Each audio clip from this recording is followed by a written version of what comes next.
to this evening chat session. This evening we have Vrinda Devi Dasi Mataji who will be reciting in Sanskrit, and we have dear Shreya who will. Hare Krishna. So today we're reading from Srimad Bhagavatam, Canto 1, Chapter 18, chapter entitled Parikshit Cursed by a Brahmana Boy, text 18 to 34. Om Namo Bhagavate Vasudevaya. Om Namo Bhagavate Vasudevaya. Om Namo Bhagavate Vasudevaya. Text 18.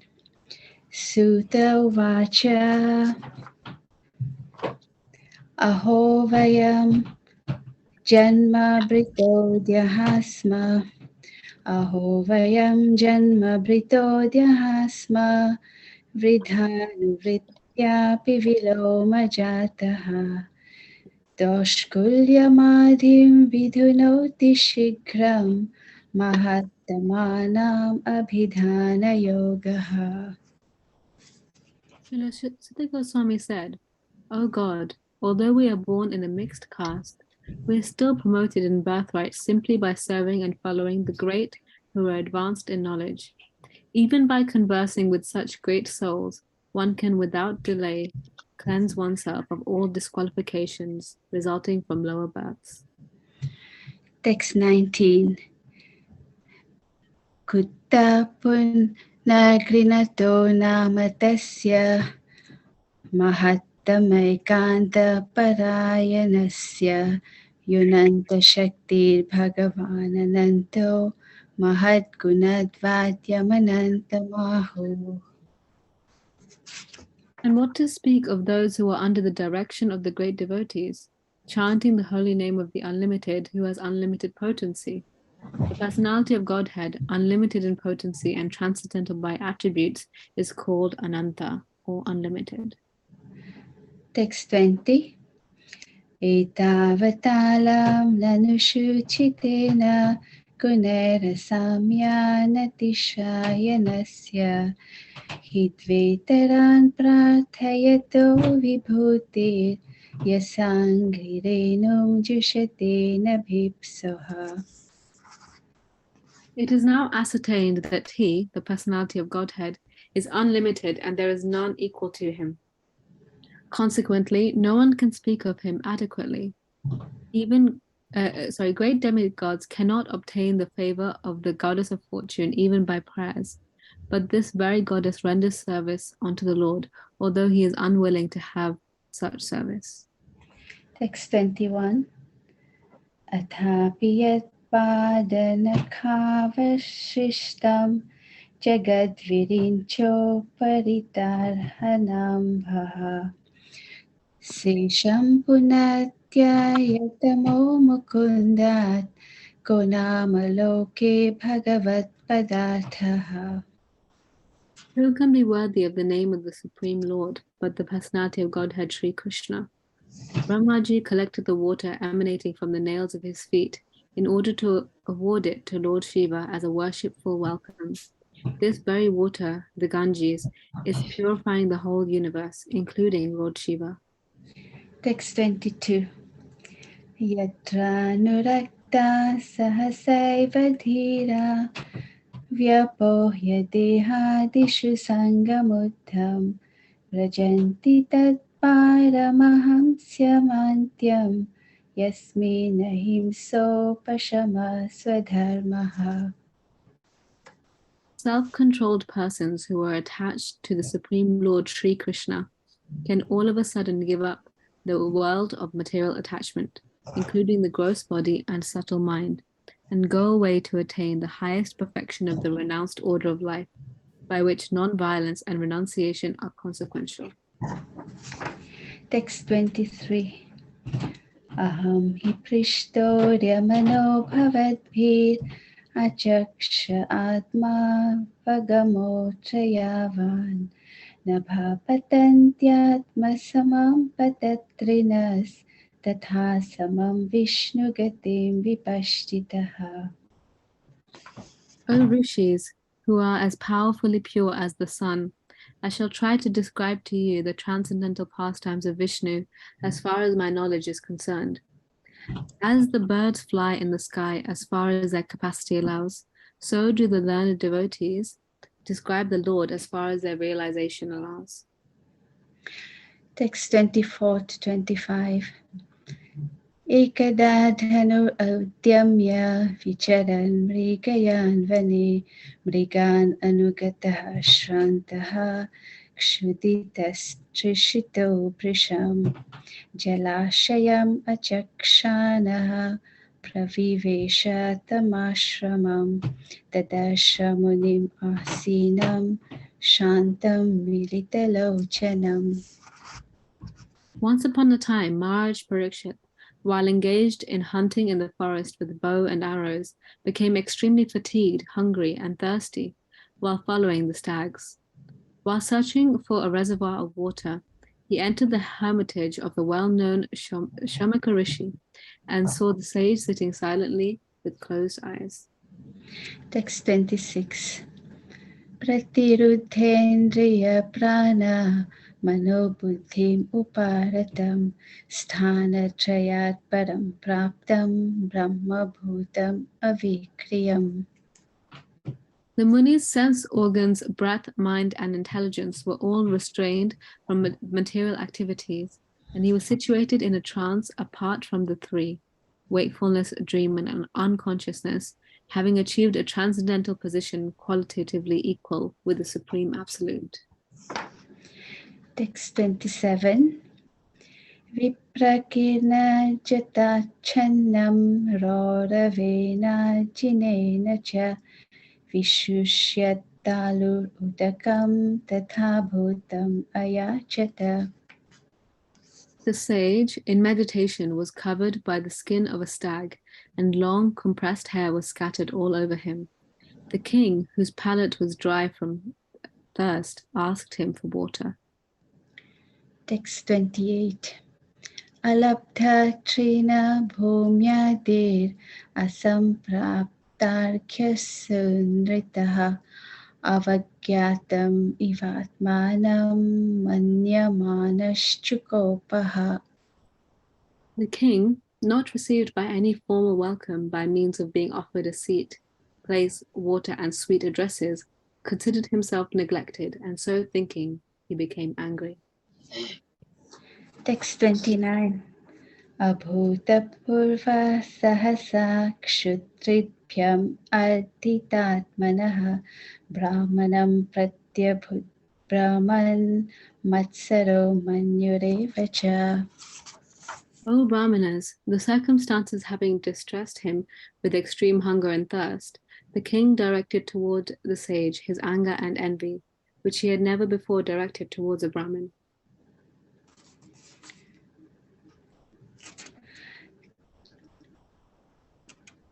Text 30. Satu Brahma Rishiram She Katasum Uragam Rusha Vinirgachan Dhanus Kotya Nidhaya Puramagataha. While leaving, the king, being so insulted, picked up a lifeless snake with his bow and angrily placed it on the shoulder of the sage. Then he returned to his palace. Text 31. Esha Kim Nibrita Shesha Karano Militekshanaha Risha Samadhir Ahosvit Kim Nu Syat Kshetra Bandhubhi. Upon returning, he began to contemplate and argue within himself whether the sage had actually been in meditation, with senses concentrated and eyes closed, or whether he had just been feigning trance just to avoid receiving a lower Kshatriya. Text 32. Tasya putro titejasvi viharan balakol bhake ragyagam prapitam tatam shrutva tatredam abravit.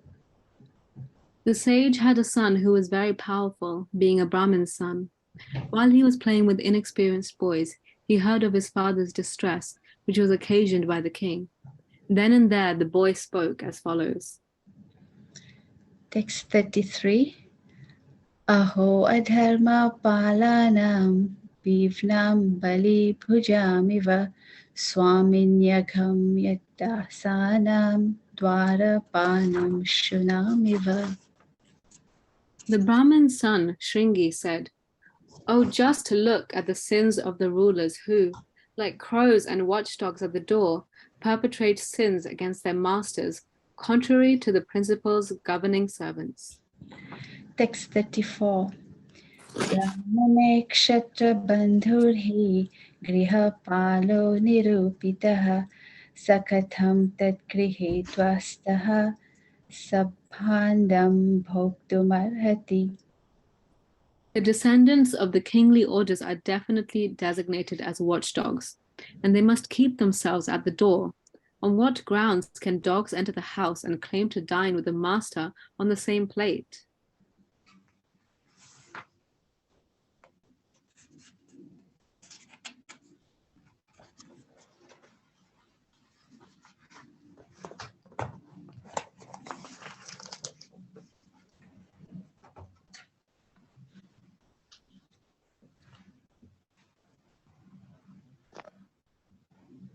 Oh, okay.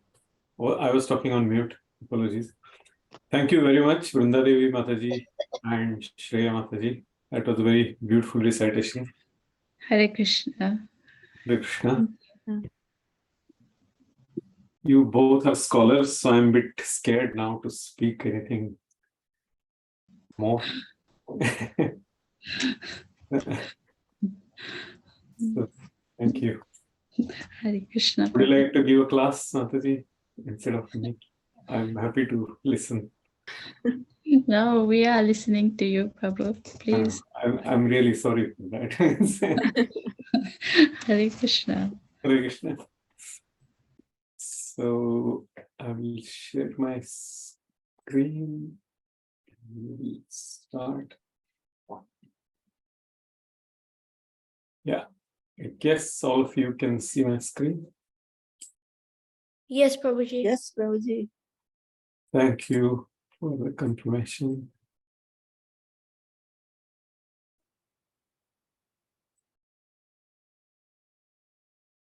So today we are going to discuss a very instructive verse, verses 24th and 25th of 18th chapter of the first canto of Srimad Bhagavatam.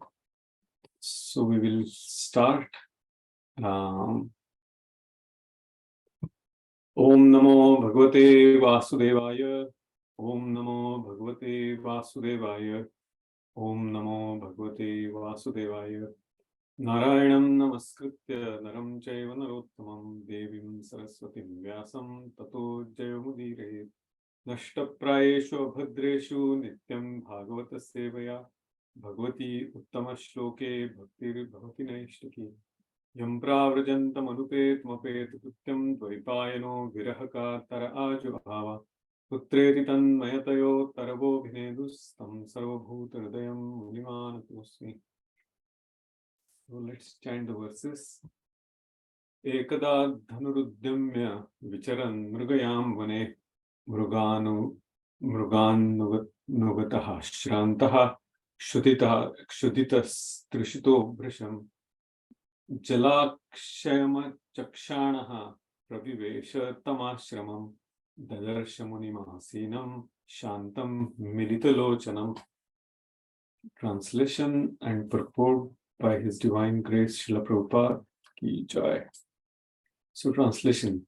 Once upon a time, Maharaj Parikshit, while engaged in hunting in the forest with bow and arrows, became extremely fatigued, hungry, and thirsty while following the stags.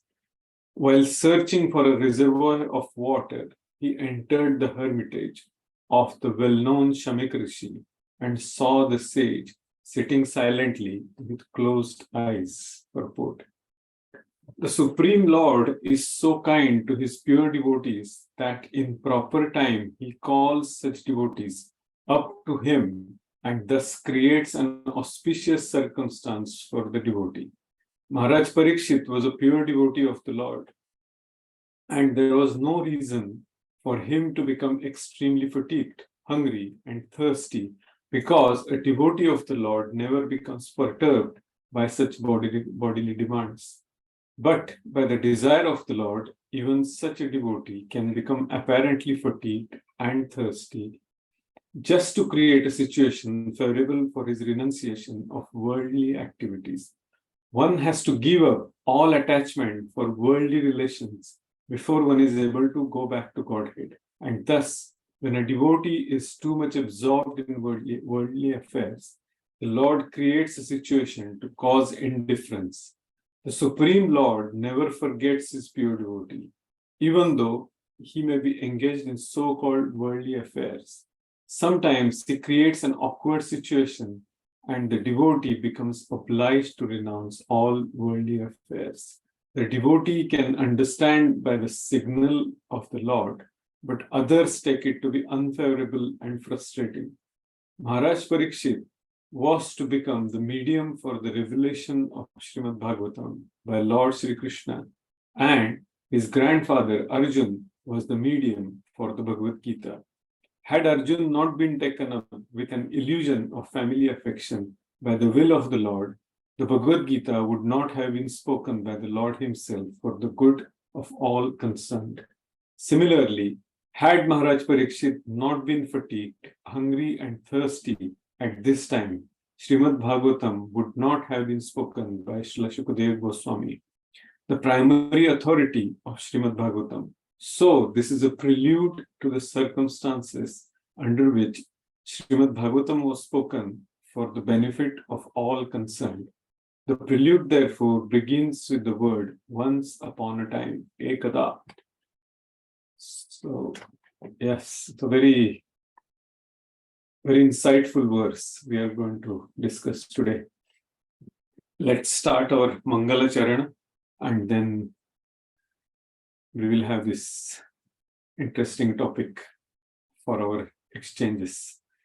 So let's start. Om Ajnantimirandasya Jnananjana Shalakaya Chakshuronmilitam Yena Tasmai Shri Gurave Namaha Shri Chaitanya Manobhishtam Sthapitam Yena Bhutale Swayam Rupa Kadamiham Dadati Swapadantikam Vandeham Shri Guru Shri Yuta Padakamalam Shri Gurun Vaishnavamscha Shri Rupam Sagrajatam Sahagana Raghunathanvitam Tvam Sajivam Saadvaitam Saavadutam Parijana Sahitam Krishna Chaitanya Devam Shri Radha Krishna Padan Sahagana Lalita Shri Vishakhanvitamscha He Krishna Karuna Sindhu Dinabandhu Jagatpate Gopesha Gopika Kanta Radha Kanta Namostate Tapta Kanchana Gaurangi Radhe Vrindavaneshwari Rishabhanusute Devi Pranamami Hare Priye Nama Om Vishnupadaya Krishna Pristhaya Bhutale Srimate Bhaktivedanta Swamin iti namine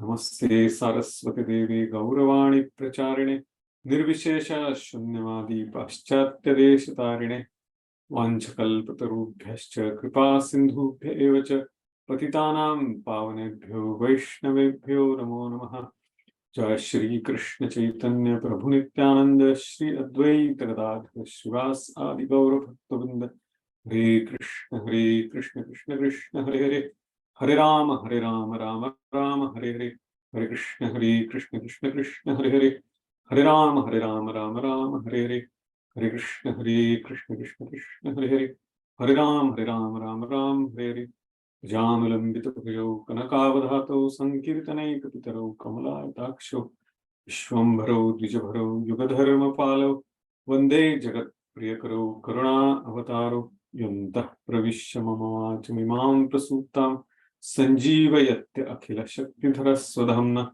Anyamscha Hastacharana Shravanatvagadin Pranan Namo Bhagavate Purushaya Tubhyam. So, we'll chant the verse again. Ekada dhanuddhamya vicharan mrugayam vane mruganu mrugataha shrantah shuditas trishito bhrisham jalashayam chakshanaha pravivesha tamashramam Dadarasha Munima Sinam Shantam Militalochanam. And the translation, once upon a time, Maharaj Parikshit, while engaged in hunting in the forest with bow and arrows, became extremely fatigued, hungry, and thirsty while following the stags. While searching for the reservoir of water, he entered the hermitage of the well-known Shamika Rishi and saw the sage sitting silently with closed eyes. So the first question which may come to our mind is, why was Maharaj Parikshit hunting? Why was he killing the stags? And what is the answer? Can anyone reveal what's the reason? What is the answer behind it? Hare Krishna, Prabhuji. Hare Krishna, Mataji. I can try, Prabhuji. Yes. Kings on those days, they had to do kind of exercises. They have to exercise and kind of training themselves in these kind of sports so that they keep up to date with whatever is happening and in the same time keep the exercises ongoing. And also they had to do it to balance the animals in the forest, I think, like to keep the balance. Otherwise, animals would be more than human beings. The second point is debatable, but first point is you're spot on. Yeah, that's right. Because Lord has created this whole manifestation and he knows how to bring the balance with the right ecological arrangements. And that is why sometime back we discussed one verse where he says, Jivo Jivasya Jivanam. So that is something we need to keep in mind. But yeah, means there are different dimensions at certain circumstances that might be true. The second question will come to our mind is, what about those innocent animals who are getting killed? So what would be the answer to that? Anyone? Maybe they are being killed by Parikshit Maharaj so that they get a higher birth, like from animal to human. Yes. So the transmigration of the soul, because he is doing it as a service to the Lord and he is a devotee. So those animals who are getting killed, that is part of his prescribed duty, and he is doing that as a representative of the Lord. So obviously those animals will get higher birth.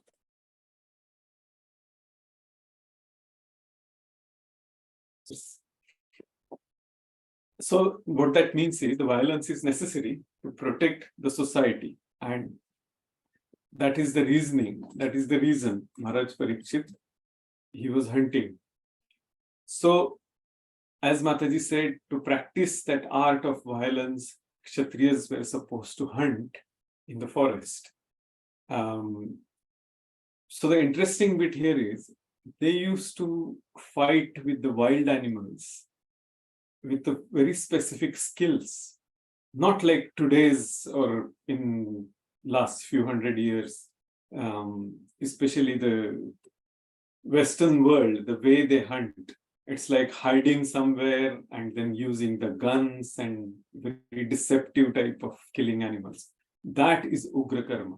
That is dangerous because they are doing it for their sense gratification, to eat the flesh of those wild animals and so on and so forth, such abominable activities. That is forbidden. So this is the clarity when someone will ask us that in your scriptures there is hunting described. So what's the reason behind it? And this is the proper reasoning, that those kings or the people who were practicing, they were not doing it for sense gratification. And that is for part of their prescribed duty. So interesting bit is, even today, if you go to certain museums in Rajasthan, in Jaipur, in Bengal, and in Maharashtra, in Pune, which I know, and in Mumbai as well, the Prince of Wales Museum. So some of the old type of, what do you call, the certain knives and some swords are kept there. So which were specifically used for fighting with tigers, the wild tigers. And the kings or the nobles or the warriors, they used to fight with those animals, with those very wild, heavy animals. And that was the power of those kings. We can imagine what type of special weapons those must be. And that is the proof that those kings used to fight for a reason, not for their sense gratification. No one is going to fight the tiger for sense gratification, right? So that's the first point. And now we will come to the point of Maharaj Parikshit becoming hungry, thirsty, tired, and fatigued. And we all do Ekadashi. Day before yesterday, we followed Ekadashi on Tuesday. And lot of people in this age as well, they follow very strict Ekadashi, not even drinking water. And most of us, we do that on our Pandav Nirjala Ekadashi. So suddenly Maharaj Parikshit becoming extremely hungry, thirsty, tired, and fatigued. That sounds unusual, right? Does everyone agree with that? Yes. Yes. Yes, Prabhu. Thank you, Madhuri. So that let's come to this is going to be a more of a riddle type of discussion we are going to have today. So if Maharaj Parikshit was such a powerful, such a pious, pure devotee of the Lord, and Srila Prabhupada glorifies Maharaj Parikshit in so many of his letters. One of the letters, if we find time, he has written it to one of the governors, Dr. Channa Reddy. You can see that the next tab here. So if we have time, we will read it. Now, he's thirsty, and then he's looking for the water, and he finds the hermitage of Shamik Rishi. He goes there, and it is, as per the Vedic culture, it is very unusual that whenever somebody goes to someone's house, first thing people used to offer is some water, sweet words, and they used to ask, "Are you hungry?" They used to give some little bit of sweets. And that is a very, very custom, very, very proper tradition in ancient times. And even today in India, it is followed at a lot of places. Prabhupada used to tell everyone that as soon as you see somebody, you should offer them some water, some prasad, and the sweet words, give them a nice seat and everything. So Shamik Rishi did not notice when Maharaj Parikshit entered in his hermitage. Why? Because he was fully absorbed. And it happens to all of us. If somebody is listening to some very, very beautiful, very melodious music, and if that is so mesmerizingly beautiful music, automatically we tend to give less attention, or we become inattentive about everything else about our surroundings. And that's what, so Shamik Rishi was meditating on the Lord. The verse in 12th canto, where Sutta Goswami says that Dhyanavasthita tadgatena manasa pashyantiyam yogino. So he's a rishi, he's in a yogic trance. So dhyana avastha, his position is a dhyana avastha, and how that dhyana avastha is the 6th chapter of Bhagavad Gita. Here, Lord explains how to practice yoga, and here it is. To practice yoga, one should go to secluded place and should lay kusha grass on the ground, then cover it with deer skin and soft cloth. The sheets should neither be too high nor too low, and should be situated in a sacred place. So you can see all mode of goodness, condition, situation. The yogi should then sit in a very firmly and practice yoga to purify the heart by controlling his mind, senses, and activities and fixing the mind on one point. So a devotee, a rishi, who knows whom to point that mind on, because as Lord says later on, Bandhurat me manasasya. No, so earlier that you should focus it on me. So Rishi, that Shamik Rishi, must be focusing, he is doing the dhyana avastha on Krishna himself. And then Lord is saying one should hold one's body, neck and head erect in a straight line. That is our spinal cord in Sanskrit is called Merudanda. So your Merudanda should be very straight. And stare steadily at the tip of the nose. Thus, with an unagitated, subdued mind, devoid of fear, completely free from sex life, one should meditate upon me within the heart and make me the ultimate goal of life. So there is an interesting story here. In Ramanuja Sampradaya, when the spiritual master of Ramanujacharya, Sripad Yamunacharya, when he was young, his grandfather, Nath Muni, very, very powerful personality, very great devotee of Ranganath Swami. He told his grandson, Yamunacharya, that you go and learn the art of meditation from my disciple. And that disciple's name I am not able to recollect. If my memory helps, then I will be able to get that. But he sent him to his disciple, and I'm trying to recollect. His name starts with I think Raghunath Acharya or something like that. So very, very great personality that Raghunath Acharya was. And Nath Muni said that he is my disciple, and I have given him all the techniques of yoga practice and meditation and everything. So after chanting certain mantra, as we have read in so many books, Lord reveals his guna, his qualities, then his rupa.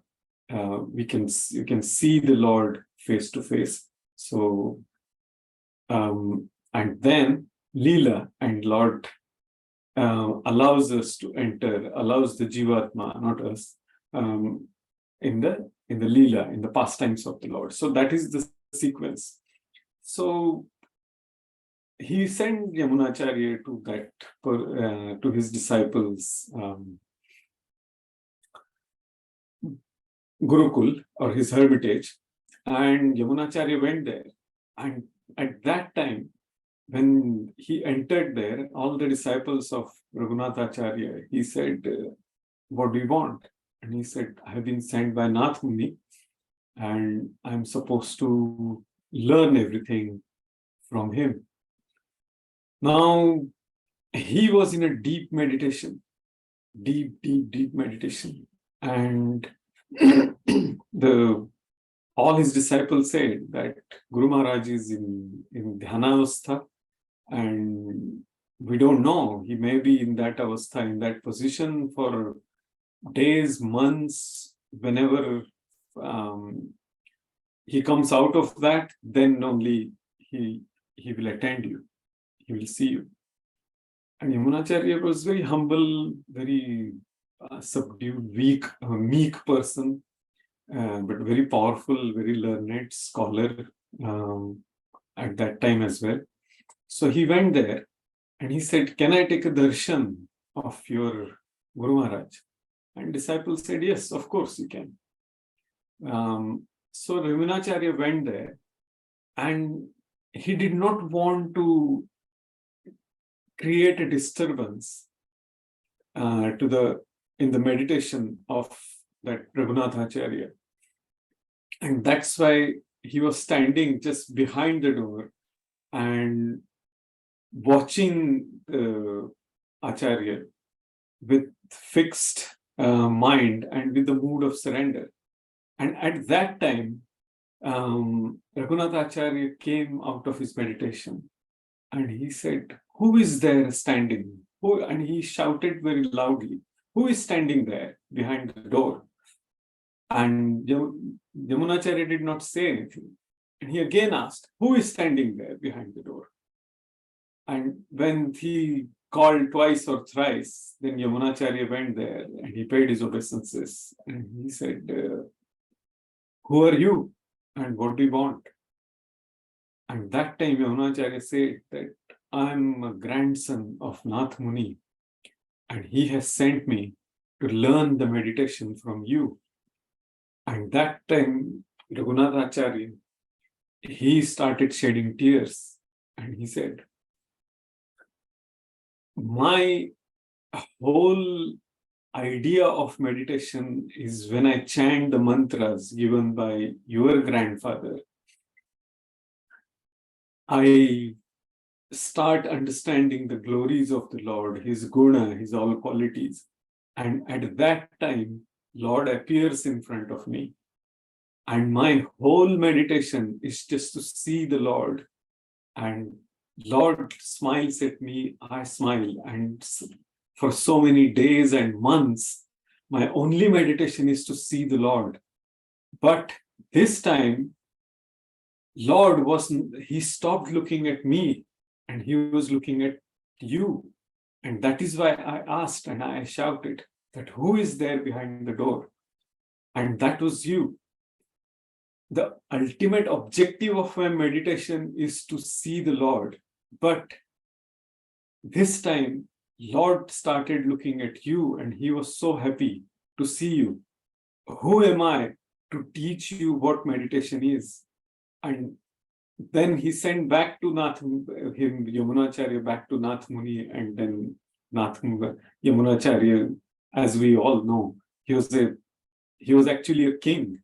At the age of 8 years, he defeated the king in a debate, and he received the kingdom. He was such a powerful personality. So it's a diversion. We'll continue our discussion here. So this is what the yogic position is, and Shamik Rishi was meditating on the Lord. So here, the riddle part, we are coming back to this, that now Parikshit Maharaj entering there, Shamik Rishi is not attending Parikshit Maharaj, he is not receiving Parikshit Maharaj.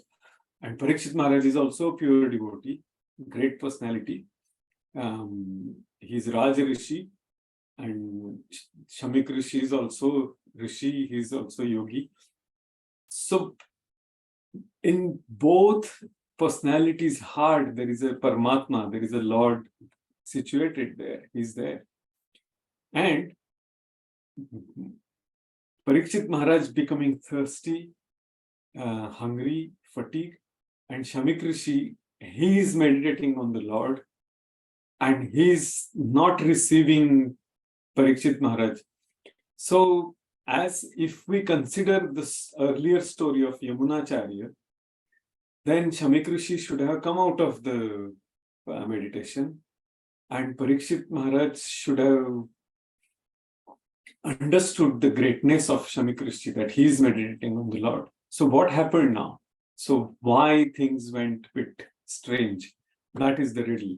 So end of our discussion by that time, some of you can reveal your realization, understanding, and we will see. So let's go to the next part. The arrangement here is as Srila Prabhupada is giving the details, the insight. The devotee can understand by the signal of the Lord, but others take it to be unfavorable and frustrating. Maharaj Parikshit was to become the medium for the revelation of Srimad Bhagavatam by Lord Sri Krishna, as his grandfather Arjun was the medium for the Bhagavad Gita. So, for that riddle, there is an answer here that in this, but it's a hidden answer. Let's see what Lord reveals to all you devotees now. So Lord made, as we all know, the standard answer is Krishna made that arrangement for the benefit of Maharaj Parikshit.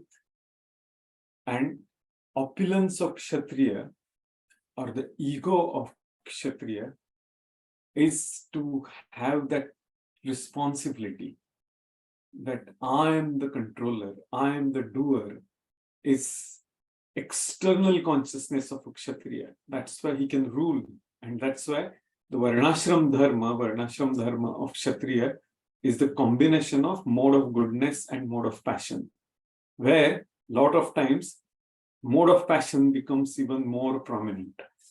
Does it mean Maharaj Parikshit was under the influence of mode of passion? No. Like his grandfather Arjun, who used the modes of material nature for the service of the Lord. And in the same way, Maharaj Parikshit was also ruling the kingdom by using the modes of material nature for the service of the Lord. Very, very important points. A common person, a conditioned soul, comes under the influence of the mode of material nature. Whereas the pure devotee of the Lord, because of the purified consciousness, they use the modes of material nature when they descend in the material world for the service of the Lord. Huge difference, 180 degree altogether. So that's what Maharaj Parikshit's grand personality is. So he's a Kshatriya and he has that sense of responsibility. And in earlier verses, we have seen how he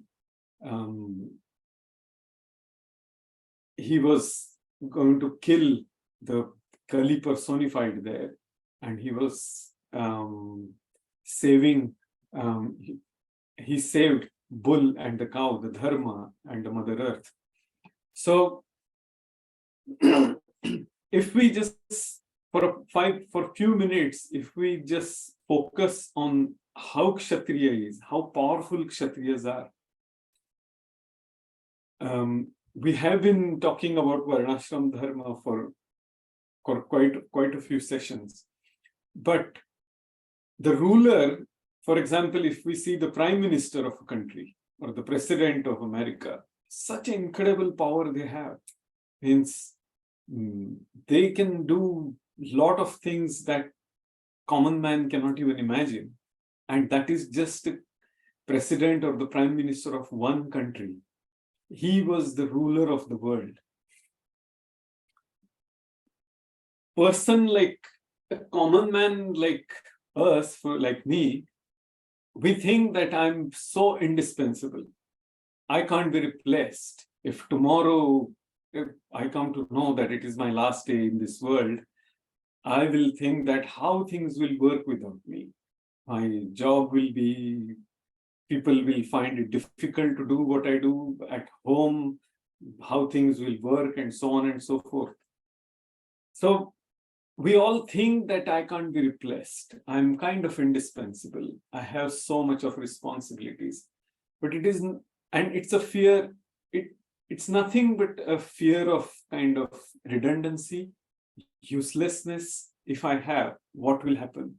People retire usually, and after some time, when they think that yes, now I have a lot of free time, but at the same time, they become nostalgic to their working days, and then they feel like they are useless, and they try to go back to some kind of work. That is in case of the materialistic person. The simple reason is that they don't have higher objective. We have seen in case of Maharaj Yudhishthir, when he came across the news that Lord has gone back, he has left this world, he immediately wore rags and he went towards north. All the Pandavas, all brothers, and Draupadi and Subhadramai and all the queens, they with the yogic trance, they also left this world. So that is the example for us to understand from here that no one is indispensable. Everything can be replaced. Hence, that sense of responsibility is nothing but massaging our ego. And that's the reason Lord says that famous verse, Deviyesha Gunamayi Mama Maya Duratya. The illusory energy of this material world is very, very powerful to overcome, very, very difficult to overcome it. The illusory energy is very powerful. Mam evaye prapadyante mayam etam tarantite. Whomever surrenders unto me, I can easily cross over it. What is the famous verse from Srimad Bhagavatam? Samashritaye padapallavaplavam Mahatpadam punya yasho murare Bhavam budhirvatsa parama padam padam yad vipadam navesham. There is a danger at every step, but when somebody surrenders to the Lord, that whole Bhavasagar seems like the water in the footprint of the calf. That is the beautiful description Shukadeva Goswami says in Srimad Bhagavatam. So, coming back to that, the attachment is because of the illusion that I am the center of attraction. And that's what a lot of people think. So Prabhupada always emphasized that all the material activities are temporary. And we can see that.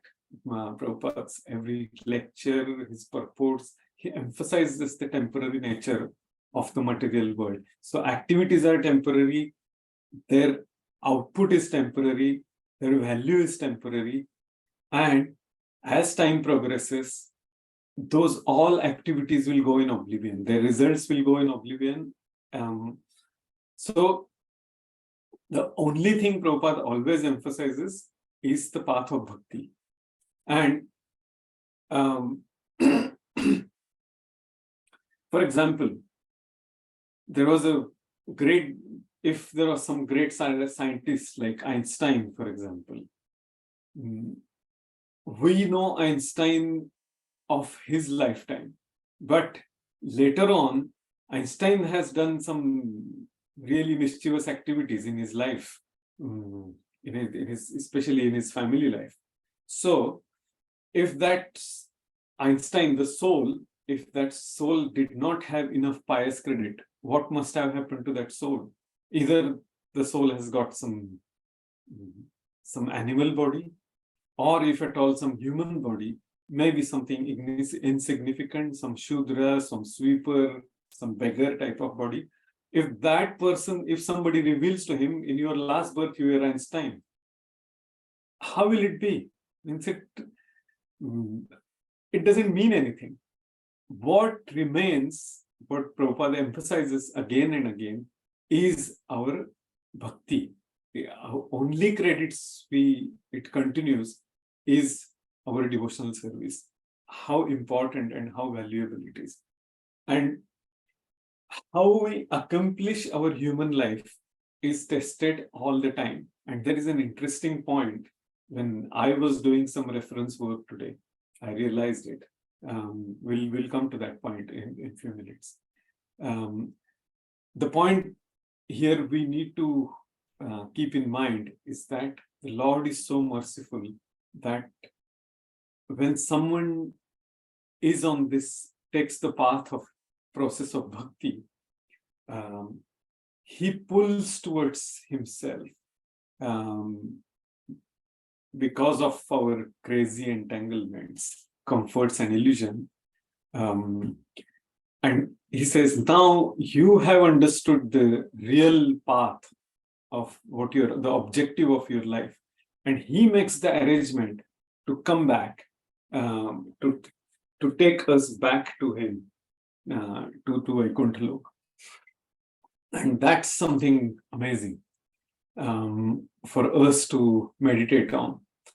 He keeps us giving the opportunities by making the special arrangement. Ananyas chintayanto mam ye janam parvipasate tesham nityabhyuktanam yogakshemam mahamyaham.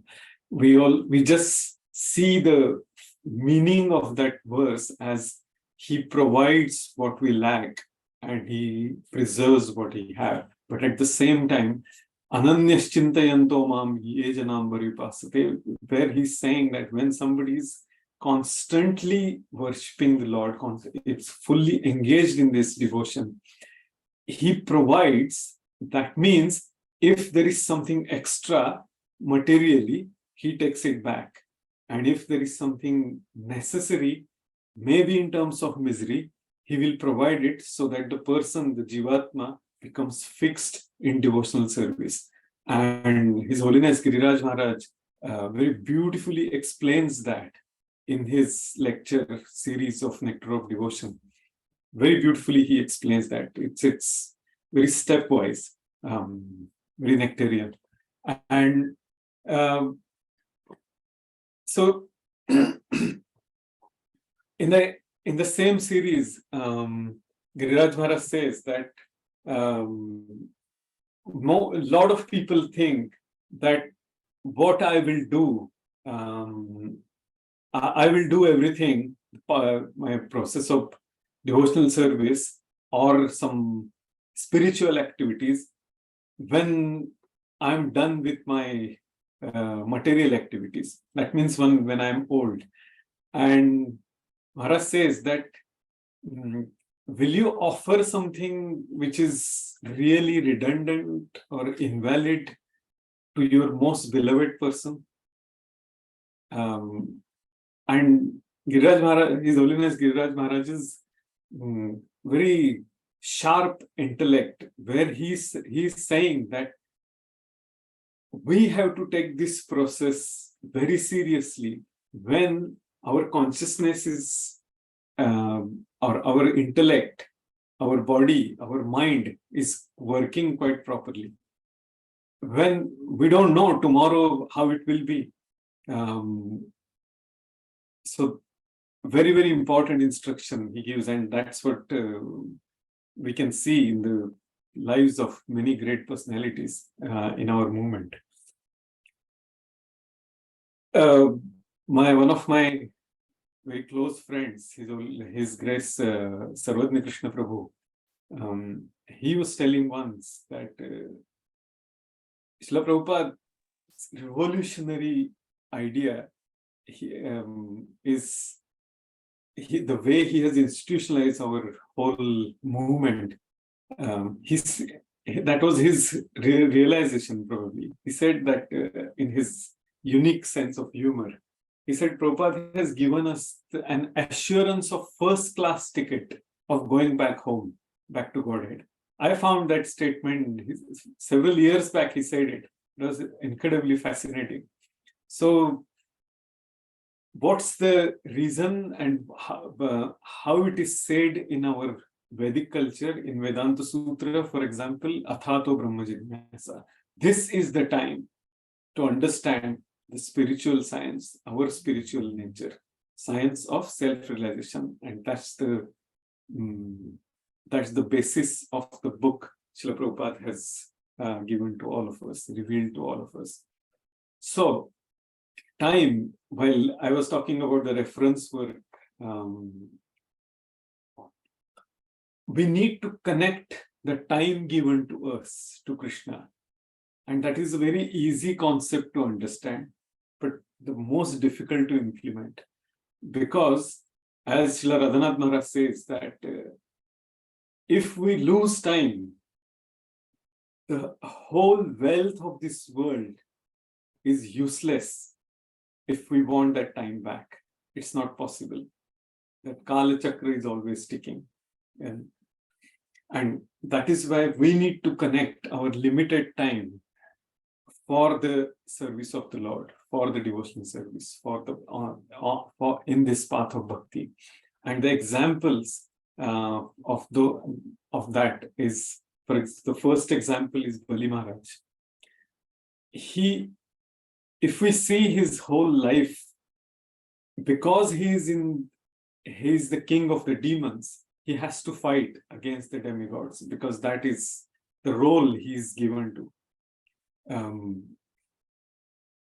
But at the same time, he respects the Varnashram Dharma, he respects Brahmanas, he follows all the procedures properly. In his prayers, and whenever he responds to his spiritual master Shukracharya, he says that this earth cannot take the burden of the untruthful person. So his consciousness is very rightly situated.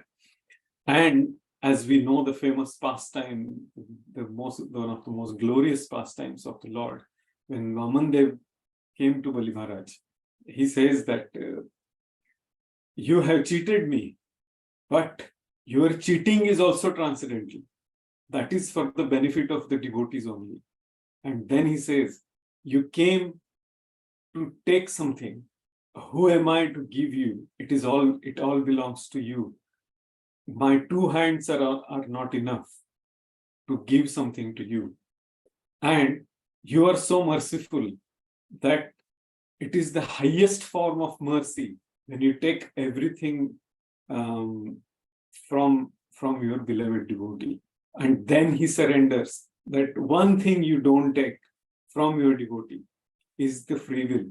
And that is why Bali Maharaj surrendered himself by requesting the Lord to put his foot on his head. Amazingly glorious pastime. Recently, His Holiness Bhaktivedanta Goswami Maharaj gave a beautiful class on the occasion of Vaman Dwadashi. I would definitely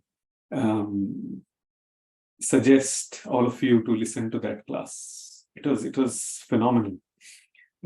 So other personalities, we know his grandfather, Bali Maharaj's grandfather, Prahlad Maharaj, we all know the stories. Maharaj Ambarish, great personality, how they use all these personalities, how they use the time, how to connect to the devotional service. And one of the fascinating pastimes is when Maharaj Chitraketu became demon Vritrasur, and when he was fighting with Indra, that time he says that what is winning and what is losing. When the Lord is with you, you are the one. Our prescribed duty is to fight. Winning and losing is decided by him. When Lord is with you, you are the winner. When you are not, when you have left the association or left the instructions of the Lord, when you are diverting yourself from the instructions of the Lord, and when you are fighting for yourself, apparent winning is also great loss. It's losing. Such a beautiful verse Rutrasur says in that pastime. It's amazing. So he says that only winner is the one whose time is always connected to Krishna. It's amazing. So here in this pastime, Maharaj Parikshit took this whole situation, the arrangement, as the action he performed, which comes later, the dead snake he put on Shamik Rishi's body and around his neck, and then he left. Maharaj Parikshit doesn't say that this is an arrangement of the Lord. I did it because this is Lord asked me to do. He doesn't say that. He says that I am the uncultured, uncivilized person, and this is my fault. And let that reaction to this karmic reaction, let it come back to me. That is his prayer. That is his elevated consciousness. But when he renounced everything, as Bali Maharaj's example we were discussing just now, he says that arrival of Shukdev Goswami and giving him instructions and revealing Srimad Bhagavatam to him is a mercy, is a kindness of the Supreme Personality of Godhead. Though he thought of himself uncultured, he was the most cultured king. He was the most powerful, spiritually powerful personality in terms of the his stature as a king, and he was a perfect descendant of his grandfather. So that's what today's discussion was. So let's come back to this point, that the devotee can understand by the signal of the Lord, but others take it to be unfavorable and frustrating. So what can anyone now reveal? What was the background behind this? How it happened? And what is this? Lord is there in Shamik Rishi's heart. Lord is there in Parikshit Maharaj's heart. And how that arrangement was. Everyone has their own understanding, opinions, ideas. I won't say speculation, but Lord reveals everyone according to their relationship and the mood of exchange. So please unmute yourself and let's have some. Hare Krishna, Prabhu. Hare Krishna.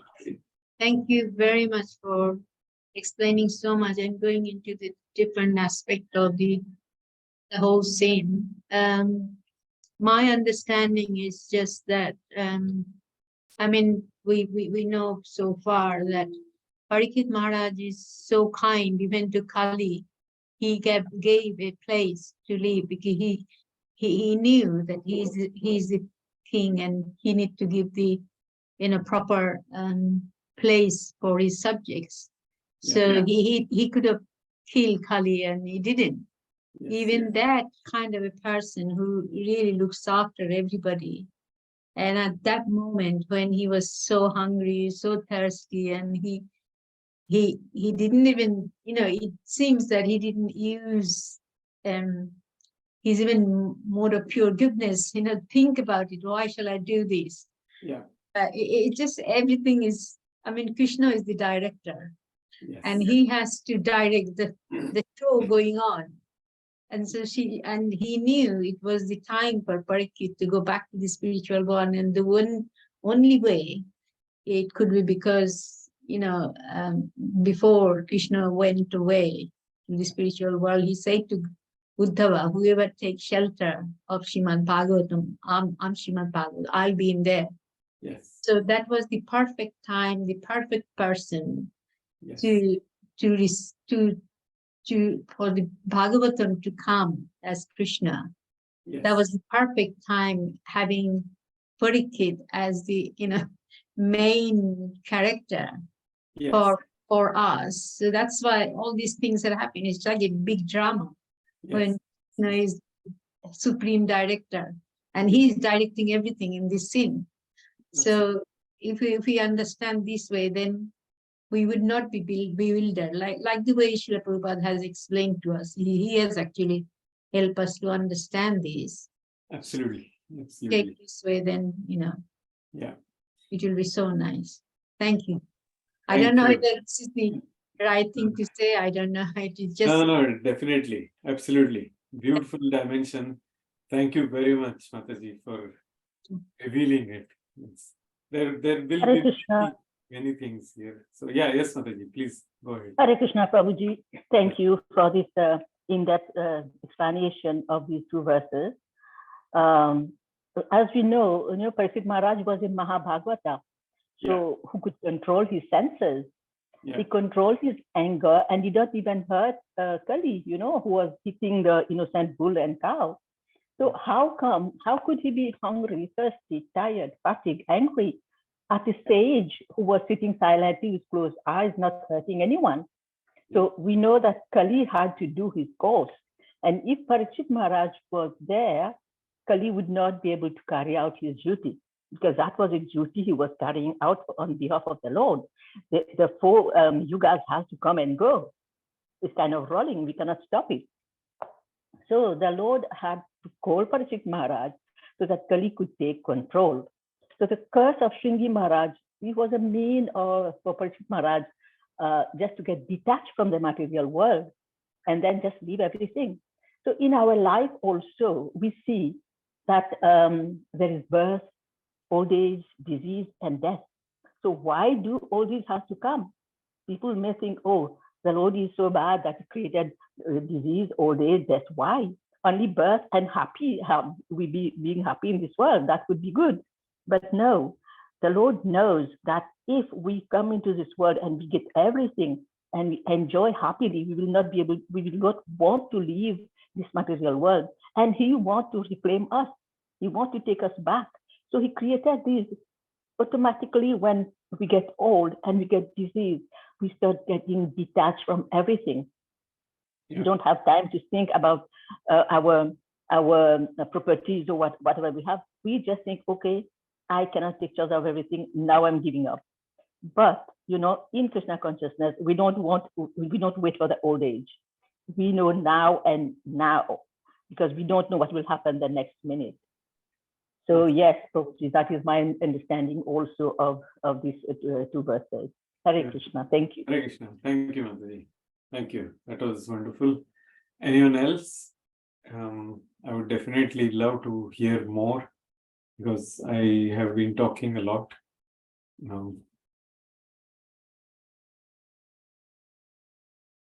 I hope everyone is there and I'm audible to everyone. Hare Krishna, Prayagraj, Prabhu. I just saw a question by somebody, so maybe look at the question then. Yeah, of course. Can you please kindly share the link for that class? Oh, okay, yeah. Link for that class, yes. Now, I need to, how can I share with you? Smita_Shivam@hotmail.co.uk.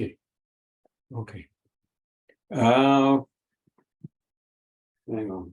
Let me take the picture of your email ID and then I will send it on your email ID. Okay, yeah. Hare Krishna Prabhuji. Hare Krishna. If you can, Hare Krishna Prabhuji, if you can please share on the chat so all of us can have it done, please.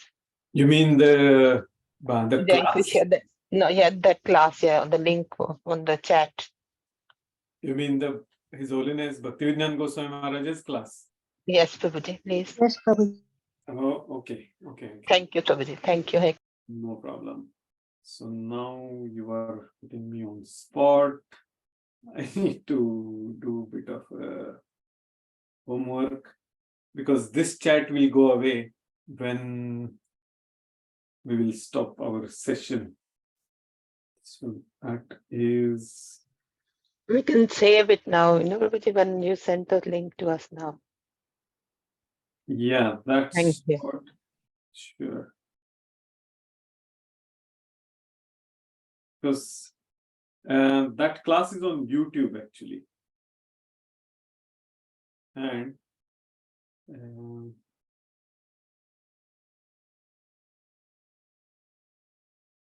yeah, here it is.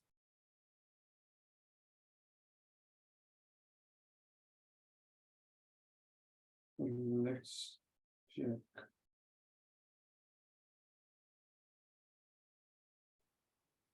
Whom can I send it to?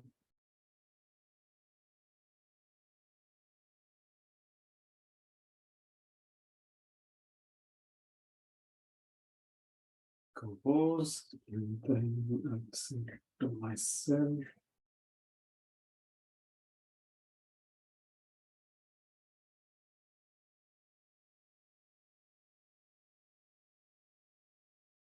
Yes. Yeah. I will be copying that here. So till that time, we will continue our discussion. We have 5 more minutes to 9 o'clock.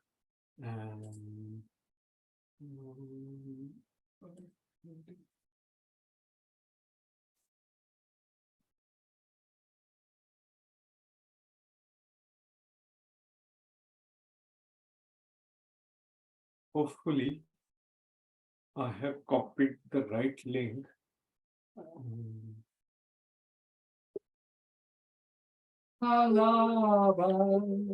Yeah, that's the one. Special class on appearance of Lord Vamandev and Srila Jiva Goswami, our Sandarbha Acharya, Jiva Goswami. So that's what the class is. Coming back to the point of our today's discussion, is there any other question someone has asked?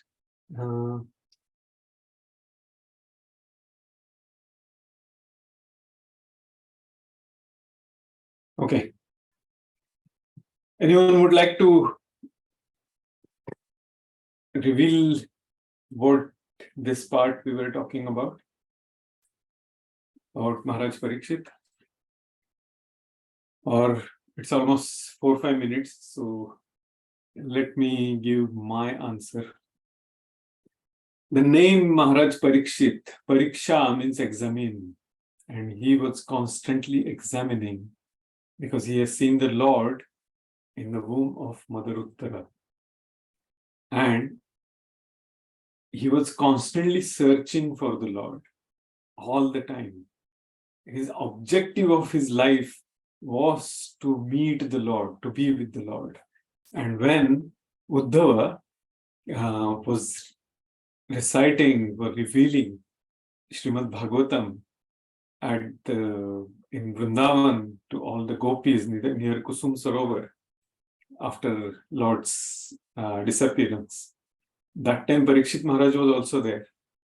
And he said, I also want to listen to Srimad Bhagavatam. Srimad Bhagavatam is eternal literature. It's always there. It's the crest jewel of all the Vedic literature. So Uddhav was going to recite Srimad Bhagavatam. And that is the association of the Lord to gopis.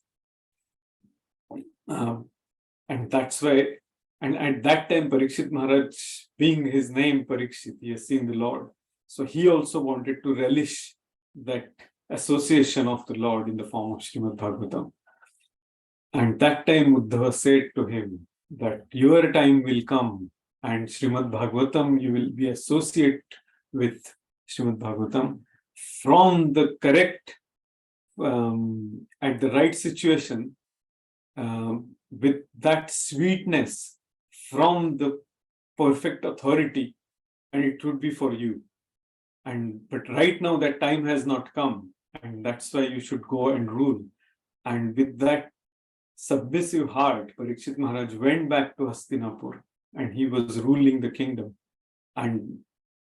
But he was constantly meditating to see the Lord, to that revelation of Srimad Bhagavatam. And because of his intense desire, this arrangement was made that Shukdev Goswami was going to recite Srimad Bhagavatam 7 nights and 7 days to Parikshit Maharaj. So that's what my understanding is about this whole arrangement by the Supreme Personality of Godhead. Anyone would like to say anything? Are there any questions, comments, any additions? Your answer is perfect. It's just coming from so many great personalities. I'm just. I mean, that is the thing that that's when it all starts, because Bhagavatam had to come. Yeah. And that's the only way, through his purest devotee, who saw Krishna when he was in mother's womb. You know, and you mentioned previously that because the Brahmastra has to work by the power of Krishna, and then he was given another body within the because Brahmastra have to kill the body, but Krishna gave him another body to come out and to initiate to to have this Srimad Bhagavatam. So yeah, So yes, thank you, Mataji, for bringing that another very beautiful point, that Srimad Bhagavatam is recited by Shukadeva Goswami in a completely in the transcendental mode, in a samadhi. He is not on the material platform at all, Shukadeva Goswami. And his body is spiritual. So when he is reciting something, the person who is absorbing that nectar of Srimad Bhagavatam has to have that spiritual body. And Parikshit Maharaj has that all the qualities of being a perfect disciple, a perfect devotee. Everything is in the right mood. And that is why this apparently weird situation of him being hungry, thirsty, angry, and so on, that was the direction by the Lord in the Parikshit Maharaj's heart to come to the point that now give up everything and just come back to me. And that's why this situation has happened. Wonderful. Yes. Amazing. So all our great personalities, Srila Shivaram Maharaj was explaining once, and Giriraj Maharaj and Radhanath Maharaj and Bhaktivinoda Goswami Maharaj, they say that every single difficult situation comes in devotee's life. It may be apparently because of their past karma. Again, in that series of Nectar of Devotion, Giriraj Maharaj explains that. He says that it is because of our desire of devotional service, desire of bhakti. Lord arranges everything in such a way that all these difficult situations will bring us closer to the Lord more and more and more. So if Lord has said that ye yathamam prapadyante tam satyeva bhajami, if you take one step towards me, I will take 10 steps, maybe 100, maybe 1,000, millions of steps Lord will take towards us as per our sincerity. So if that is the promise from the Lord, then obviously we are trying to take one baby step and Lord is taking so many steps. Apparently it might be a materially miserable situation, but it is an arrangement by the Lord to bring us back, to take us back to Him. So that's something really sweet, very beautiful. Okay, I think again I talked a lot. I will stop here. If there are no questions, thank you very much, Sumudra Radhika Mataji. Thank you for your encouraging words as always. We will stop here. Vanchakalpatarubhyascha kripa sindhubhyev cha. Patitanam pavanebhyo vaishnavebhyo namo namaha. Very nice class, Prabhuji. Very nice class. Thank you, Prabhuji. Thank you, Prabhuji, for wonderful class. Hare Thank you. Krishna. Hare Krishna. Hare Krishna. So stop sharing.